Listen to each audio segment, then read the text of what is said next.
Hi, everyone, and welcome to today's episode of the Positive Proof Podcast. I'm your host, Parmis Najmi, and I'm so glad that you're here. If you want to listen to more episodes like this one on self-improvement, mindset, and wellness, go ahead and hit that follow button to join the family. Before I get into today's episode, I just want to ask you guys for a quick and kind favor, and that is if you haven't yet left a review, I would absolutely appreciate if you could do so. It helps so much to build this podcast and help it grow so that we can increase the positive impact we make and just overall make it a bigger community. Also, if you are looking for daily motivation, follow me on Instagram at the Positive Proof Podcast, where I post behind the scenes content and daily quotes that serve as sweet daily reminders. And if anyone is wondering how to leave episode requests, you can actually send me your thoughts via the DM me your thoughts link in the description or via Instagram DM as well. Now, last week, we talked about conflict from the inside out, so how your nervous system, triggers, and emotional state shape the way you move through tension, but today's episode is different. It's not about reflection, it's about real-time tools and strategy. This is the episode you come to when you're literally in it, when you feel the heat rising in your chest, when your heart's racing, and when you know you're about to say something you'll regret, or maybe when you already have. Because to be honest, the people we're closest to are the ones we're most likely to clash with. And that doesn't mean the relationship is broken, it just means you're both human. And human relationships need more than just love. They need language. So today I'm going to walk you guys through a 7-part conflict resolution toolkit that's actually useful in the moment. So tools that work whether you're in a relationship, navigating tension with a friend, or having a hard conversation at work. Things you can say, do, and pause for, basically. So this is for the person who wants to stay soft and self-respecting, collaborative but not collapsed, and clear even when it's hard. Quick poll check-in though, if you are tuning in on Spotify, scroll down and let me know what you struggle with first when conflict shows up in your life. Do you shut down and go silent? Do you start over-explaining? Do you raise your voice and get reactive? Do you try to fix it before it gets worse? Or do you just avoid it altogether? I'm curious to know what the most common issue is that you guys deal with. So let me know in the poll down below. Now let's get into it. The first section in our toolkit is to check your state and then ask for space if you need it. Before you say anything in conflict, you need to check your state, not your logic, not your script, your state. Because you can say all the right things, but if your nervous system is in fight or flight, your tone, your timing, your energy will say something else entirely different. And most of us know what that feels like. You're mid-argument, your voice is getting sharp, your chest is tight, and you feel this internal urgency to fix, explain, or prove something right now. And that's the moment to pause, not because you're giving up, but because you care about how you show up. And the reality is, most conflicts don't actually get resolved in the heat of the moment. They get resolved in the revisit. But a revisit only works if you can pause without disappearing and without making the other person feel like you're avoiding the issue. So here's the tool. When you notice that you're getting emotionally flooded or mentally scattered, use language that buys you time while still signaling connection. So try saying, I want to get this conversation right, not rushed. Can we take a moment and come back to it when we're both clearer? Or, I'm feeling a little activated right now. I don't want to speak from that place. So can we just pick this up in a few hours? Or I care about what we're talking about, but I just don't want to say something I'll regret just to get it over with. Now, what you're doing here is you're taking emotional responsibility. You're not walking out to punish or disengage. You're pressing pause so you don't escalate something that could be handled with more grace if you just had space. And if you're on the receiving end of someone needing space, don't chase them for resolution. Don't take it personally. If they're genuinely asking for time to respond thoughtfully, honor that. You're not being rejected. You're being given a chance to reconnect under better emotional conditions. And it's worth noting that not every pause needs to be hours or dramatic. Sometimes stepping away for just 10 minutes or taking a walk around the block or just taking a few breaths before texting back, that can be enough to shift your entire energy. The key here is being intentional. So don't disappear, don't ghost the issue, just signal that your intention is clarity, not control. And I do want to mention, this is for people dealing with conflict. If your friendship or relationship has run its course and and it's a closed chapter, sometimes the best decision is to walk away without unfolding the conflict or the issue at hand. So that's just a mini reminder that this is only for the people who want to fix rather than just close that chapter with that person. Now, I can revisit this in a later episode because I do think it's also important, but just keep it in mind for now. So checking your state is one of those tools that seems simple, but is incredibly hard in practice, especially if you're someone who grew up equating conflict with abandonment or urgency with care. And I'm guilty too of this because I used to always believe if someone loved you, they would immediately run and rush to talk things out.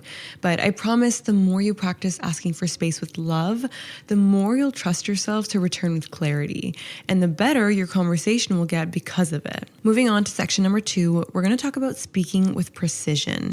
So you're going to replace assumptions with observations. One of the biggest reasons conflict spirals isn't because of what we say.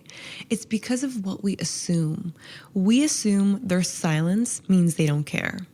We assume their tone means disrespect. We assume intent, fill in the blanks, and then react to a version of the story we created in our own head. And the problem is, when we lead with assumptions, the other person almost always feels misunderstood. And then they get defensive. And suddenly, we're no longer resolving the actual issue. We're defending ourselves against interpretations of it. And that's why the most effective communication tool you can use in conflict is this: get emotionally precise. And here's the formula. It goes what happened, how it felt, and then what you need. It sounds simple, but it completely shifts the dynamic because you are no longer trying to label the other person's character. You're describing your experience with clarity and ownership. So instead of saying, "You always ignore me when I'm upset," try this.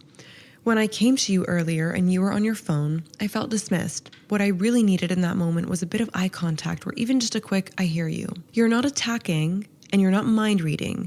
You're sharing an observable moment, an emotional impact, and a need. And that's how repair begins. Let's look at another example. Instead of saying, "You don't care about this relationship," you're going to try this instead. "When I brought up how I was feeling and you changed the subject, I felt like my emotions didn't matter. And I need to know that this relationship is something we're both working on." See the shift? It's still honest and it's still very direct, but it creates space for understanding instead of defensiveness.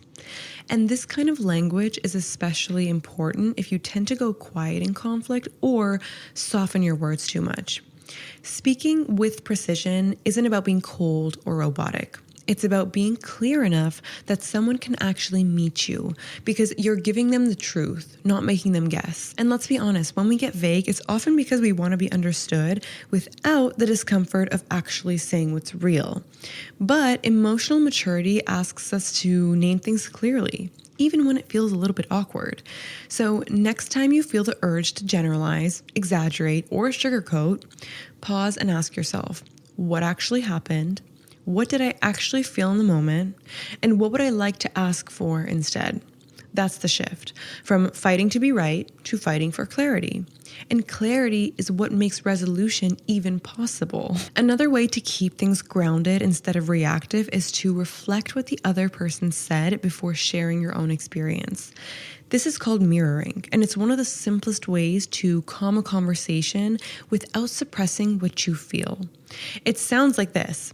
"So what I'm hearing is that when I said blank, it felt blank to you. Is that right?" See, you're not agreeing. You're not surrendering your point. You're just showing that you actually understood what they said before responding. And when people feel heard with precision, their nervous system, it relaxes. The conversation becomes less about defending themselves and more about staying in it with you. Mirroring creates safety in a matter of seconds, not because it fixes the conflict, but because it removes the fear of being misunderstood. Moving on to the next section, we're going to learn how to name the pattern and not the personality. One of the fastest ways to escalate conflict is by making it personal. So saying, "You're always so defensive. You never listen. You just don't care." Those are very triggering. and very personal. Even if there's some truth behind those statements, the moment you turn a behavior into a character judgment, you back the other person into a corner. And when someone feels judged, they usually don't reflect, they protect. So the tool here is naming the pattern, not the personality. Instead of diagnosing them, describe the dynamic. So instead of saying, "You're emotionally unavailable," try saying, "I've noticed that when I bring up something vulnerable, you tend to shut down and I end up feeling really alone in that moment." See the difference? You're still being honest, but you are framing the issue as something that lives between you, not inside them. That makes it something you can work on together instead of something they have to defend themselves against. Let's say every time you express frustration, they immediately go into self-blame and make the conversation about how they're, quote, failing. That can be exhausting, but instead of saying, "You always make this about you," you can try saying, "I've noticed a pattern where I bring up something that hurt me and the conversation shifts to you feeling like a bad person. I get this is hard to hear, but I want us to talk through things without either of us shutting down." See, naming a pattern this way, it does a few things. It signals that you're observing and not attacking. It focuses on the behavior, not the identity, and it leaves room for change instead of assigning blame. This is especially powerful in long-term relationships where you've fallen into predictable roles during conflict, like one person becomes a chaser and the other the withdrawer. You can gently point that out without shame, like saying, "I notice we fall into this loop where I get anxious and push and you pull away, and I don't want us to keep repeating that cycle." This kind of language is disarming because it's collaborative. It says, "I'm not here to accuse, I'm here to shift something that's not working for either of us." And sometimes just naming the loop is the beginning of the resolution, because when you can both see the pattern clearly, it loses some of its power. So the goal isn't to avoid conflict, it's to interrupt the default way you relate inside of it. And naming patterns does exactly that. And one thing you should definitely watch out for here is conflict stacking. So bringing up every unresolved frustration while trying to address the current one. Even if it's tempting, it overwhelms the moment and makes repair feel impossible. If there is a deeper pattern that needs attention, name that separately, but don't bury today's conversation under the weight of yesterday's. Try saying, "Can we stay with this one moment right now and come back to the rest later?" And that should do it. Moving on to the next section, we're going to talk about using we language to invite collaboration. One of the simplest but most powerful shifts you can make in conflict is swapping me versus you language for we language. Because the second a conversation feels like a battle, everyone starts preparing their defense instead of opening to resolution. So when you say things like, "You need to stop doing this," "You're making this harder than it needs to be," "You never listen," even if you're right, the person on the other side likely feels cornered.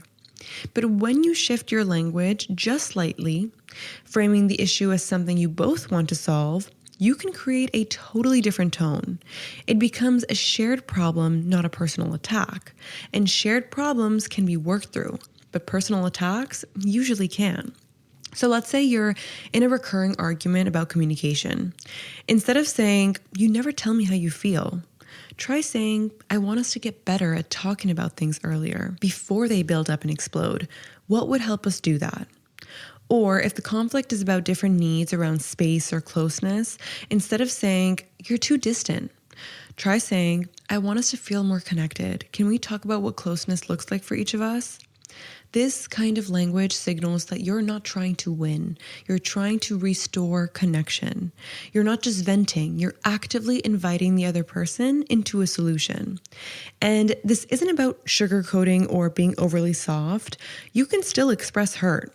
You can still name what's not working. But framing it as our issue makes the conversation safer, especially for people who struggle with defensiveness or shame.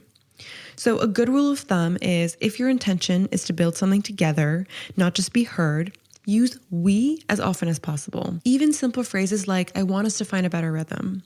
"Can we try something different next time?"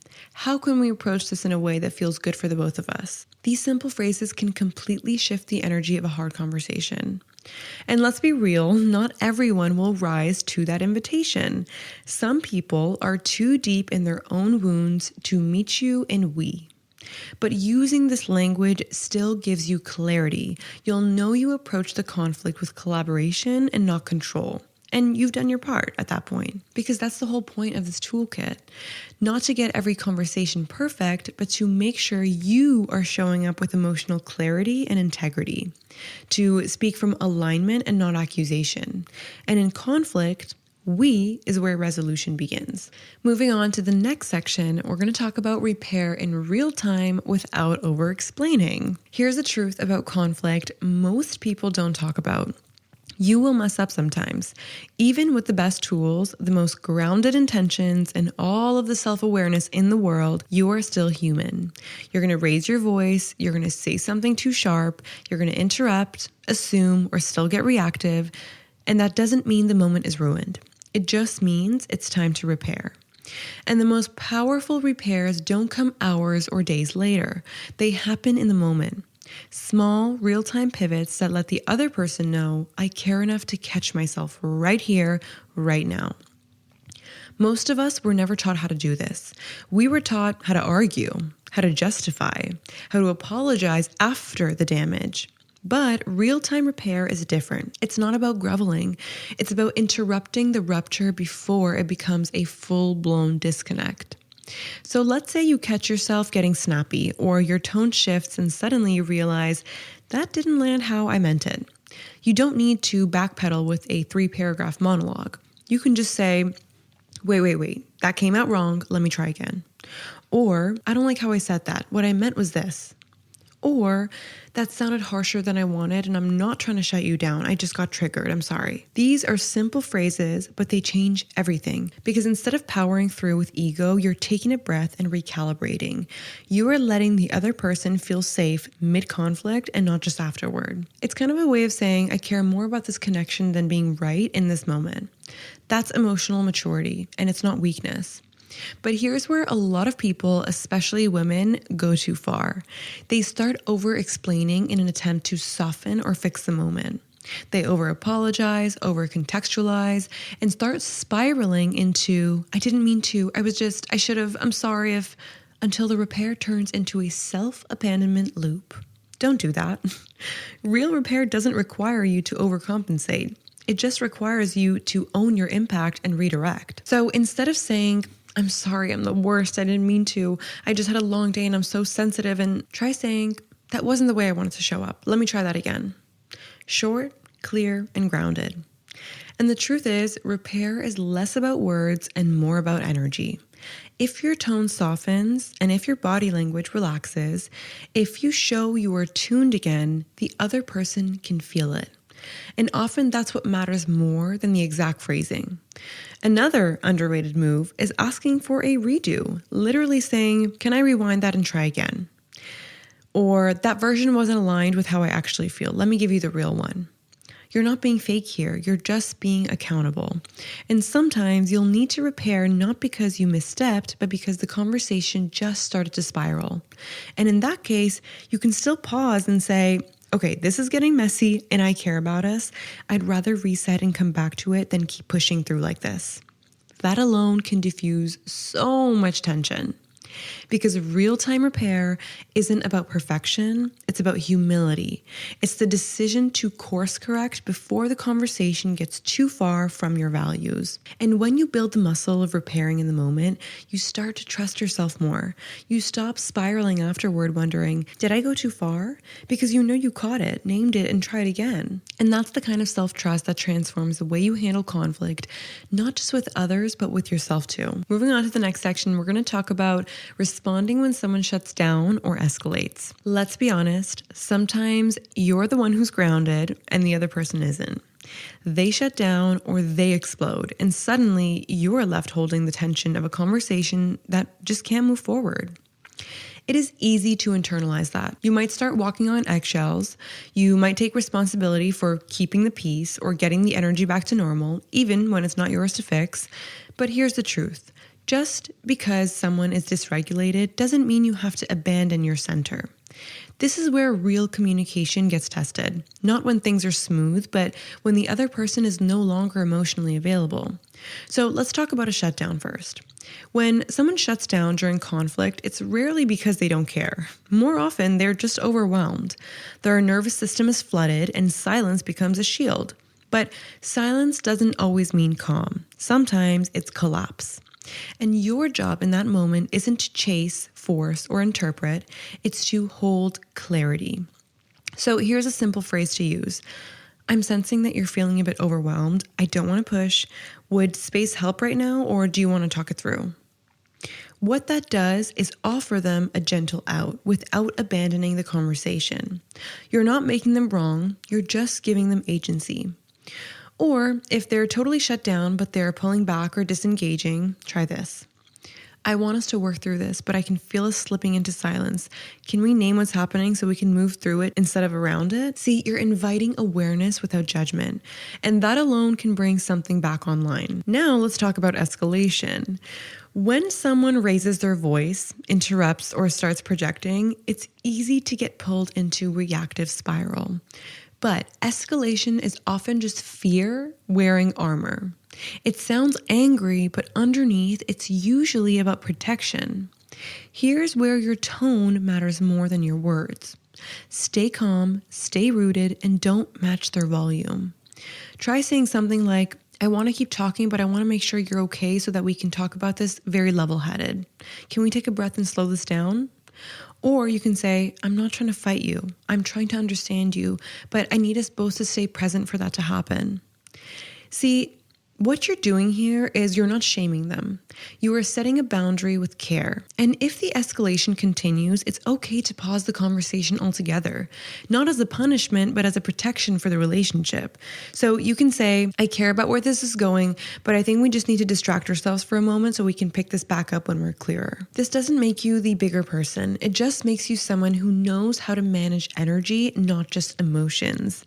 And one more important thing, if you grew up around emotional volatility, it might feel normal to overfunction in these moments, to fix, explain, soothe, or even take blame just to de-escalate someone else. That's not emotional maturity, it's actually a trauma response, and it costs you your boundaries. You don't have to abandon yourself just because someone else has lost access to their calm. You can stay available without absorbing. And in these moments, let your steadiness be the temperature setter.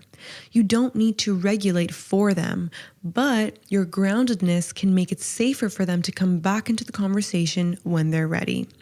Because not every conflict can be solved in one sitting, but how you respond to escalation or silence often determines whether it can be solved at all. Moving on to the very last section, we're going to close the loop with connection. Here's something most people never learned. Conflict isn't over when the talking stops.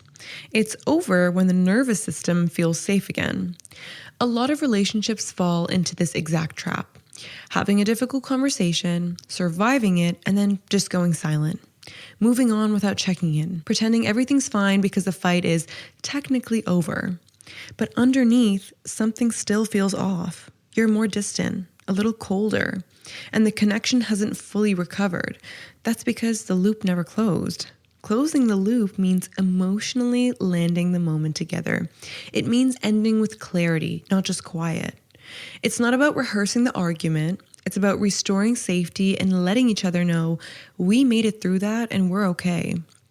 You can do this in really simple, subtle ways. Try something like, are we in a good place right now, or is there something lingering we should come back to? Or, that was tough, but I'm glad we talked through it and I really still care about us. Or, what's one small thing we can both do differently next time to avoid that spiral? These aren't dramatic speeches, they're just low-stake, high-trust moments that say, I don't just want to win, I want to stay close. This step is especially important if you're in a dynamic where one person wants to move on quickly and the other person needs more emotional closure. I'm the one usually that needs more emotional closure, and my boyfriend is usually the one who wants to move on quickly. So this for us is especially crucial. Skipping the loop closing makes the latter person feel unseen. It makes me feel unseen and often creates resentment over time, even if no one names it. The loop also doesn't have to be closed immediately. Sometimes the resolution is taking space and saying, let's check back in tonight. That can be just as connecting because it's still intentional. It's not avoidance dressed up as peace. And once you've worked through the hard part, one of the best ways to seal the moment is by asking future-facing questions. So saying, what would help you feel safer next time? Or is there anything I can do differently when this comes up again? These questions don't just signal care, they create a path forward. You're not just saying, we're good, you're actively designing how to be better. Another way to close the loop, physical affection. This one's my favorite and it's the one that works on me. Not as a distraction, but as a sign that your body is safe to reconnect. A hug, a hand on the back, sitting near each other again. You're telling each other without words that we are good now. This kind of repair isn't just for romantic relationships either. In friendships, it might sound like, I know that conversation got heavy and I just want you to know I'm not holding anything. We're solid. Or even just sending a simple voice note the next day saying, hey, I've been thinking about what we talked about. I really appreciate you being real with me. That's it. That is the repair. Not fixing the world, just naming the care underneath the conflict. Because connection after conflict is not automatic. It's practice. It's a choice. And it's one of the most powerful ways to build trust. You're telling the other person that I can be mad at you or hurt or misunderstood, and I still want to come back to closeness. And that is a huge safety signal. And don't forget, you can close the loop with yourself too. After a hard conversation, take a second and ask, did I stay in integrity with how I want to communicate? Is there anything I need to let go of now that the moment has passed? Can I soften back into myself? Because the most powerful outcome of conflict is an agreement. It's reconnection with them and with you. And that's how you know the loop is closed. Not because you both said all the right things, but because you can feel the relationship has landed. Now, conflict is part of every close relationship, but how we handle it shapes the emotional climate of our lives. You don't need to avoid it, and you don't need to master every moment. You just need a few solid tools, self-awareness, and the willingness to pause before things spiral. The toolkit we walked through today wasn't about perfection. It was about staying in integrity with how you want to show up even in the heat of the moment. What to say, what to skip, and how to de-escalate without disconnecting. How to repair without performing. This is how you protect the relationship and your self-respect. If this episode resonated with you, send it to someone you love so that you can both handle conflict with maturity, composure, and skill. And of course, don't forget to leave a rating and vote in this week's poll.